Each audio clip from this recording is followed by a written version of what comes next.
is that time to read a chapter out of the Bible. We'll be reading Exodus 21, Hebrew servants. So once again, once we get 1 minute in, I'll start to read. So, we are. This will make us over halfway through Exodus. So, next book is Leviticus.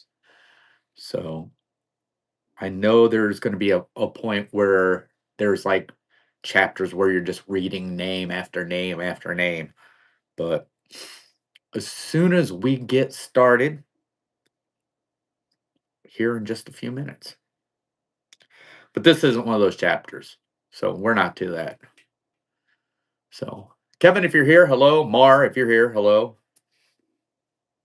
But here we go. So, Exodus 21, Hebrew servants. If you buy a Hebrew servant, he is to serve you for 6 years, but in the seventh year he shall go free without paying anything. If he comes alone, he is to go free alone. But if he has a wife when he comes, she is to go with him. If his master gives him a wife, and she bears him sons or daughters, the woman and her children shall belong to her master, and only the man shall go free. But if the servant declares, I love my master and my wife and children and do not want to go free, then his master must take him before the judges. He shall take him to the door or the doorpost and pierce his ear with an awl. Then he will be his servant for life. If a man sells his daughter as a servant, she is not to go free as men servants do. If she does not please the master who has selected her for himself, he must let her be redeemed. Uh, he has no right to sell her to foreigners because he has broken faith with her. If he selects her for his son, he must grant her the right of a daughter. If he marries another woman, he must not deprive the first one of her food, clothing, and marital rights. If he does not provide her with these three things, she is to go free without any payment of money. Personal injuries. Anyone who strikes a man and kills him shall surely be put to death. However, if he does not do it intentionally, but God lets it happen, he is to flee to a place I will designate. But if a man schemes and kills another man deliberately, takes him away from my altar and puts him to death, anyone who attacks his father or his mother must be put to death. Anyone who kidnaps another and either sells him or still has him when he is caught must be put to death. Anyone who curses his father or mother must be put to death. If men quarrel and one hits the other with a stone or with his fist, and he does not die, but is confined to bed, the one who struck the blow will not be held responsible if the other gets up and walks around outside with his staff. However, he must pay the injured man for the loss of his time and see that he is completely healed.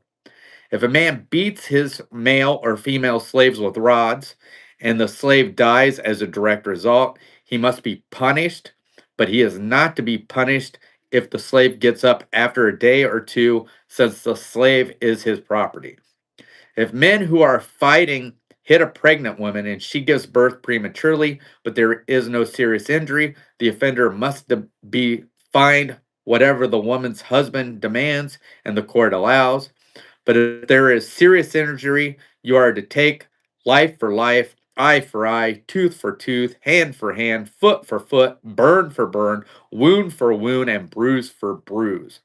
If a man hits a manservant or maidservant in the eye and destroys it, he must let the servant go free to compensate for the eye. And if he knocks out the tooth of a manservant or maidservant, he must let the servant go free to compensate for the tooth. If a bull gores a man or a woman to death, the bull must be stoned to death, and its meat must not be eaten. But the owner of the bull will not be held responsible.